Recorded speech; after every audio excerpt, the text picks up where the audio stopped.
Reka tuguhereze ikaze ukomeje gukurikirana ibiganiro byacu umunsi ku munsi. Ngeri turatsinze wawe, inkuru y'akababaro ubu ngubu irimo kugenda ivugwa muri aya masaha, muri minota, nuko mu karere ka Musanze inkongi yibasiye inzu y'ubucuruzi bw'akabari na restaurant Musanze mu mudugudu wa Sangana, akagari ka Kivugiza, aho mu murenge wa Muko yari ifite ubukana uko buryo ibyari mu nzu byose byakongotse. Birakekwa ko inkongi y'umuriro yaba yatewe n'iturika rya gazi, ubwo abakoreraga muri iyo nzu cyangwa se muri ako kabari bar and restaurant bari mu kazi ko mu gikoni barimo bategura amafunguro y'abakiriya.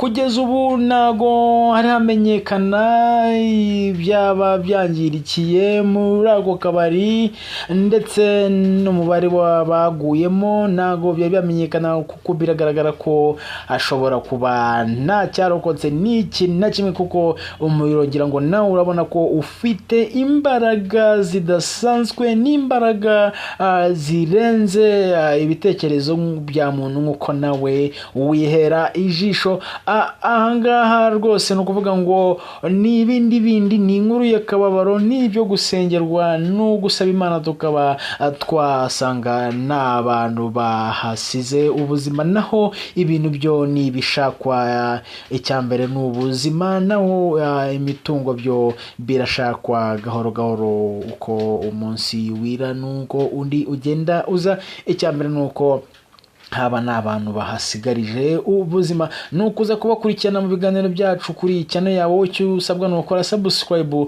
tukaza kukuvira imuzi n'imuzingo, impamvu ndetse nabitabye Imana cyangwa se ni byaba byahangirikiye, ndetse n'impamvu yiturika ry'iyo gaze, se ni iki cyateye iyo gazi kuba yaturika. Dushishikariza abantu kwitondera gazi kuko irica, kandi umunsi ku munsi si gazi gusa n'amashanyarazi muri rusange arica.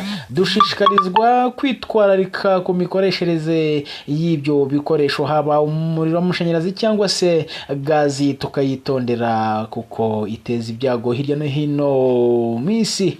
Yes, reka dukome tugushimira wowe ugenda udukurikirana umunsi ku munsi kuri turatsinze wawe, wakoze subscribe, much respect kabisa, kandi nawe utarayikora kozaho urutoki rwose ube uduteye inkunga, dukomeze ubuzima, twirira isi, twihanganisha rero nyiri bikorwa, ndetse niba harimo nabaza gusanga hari abaho bahaburiye ubuzima, nabo tube tubihanganishije.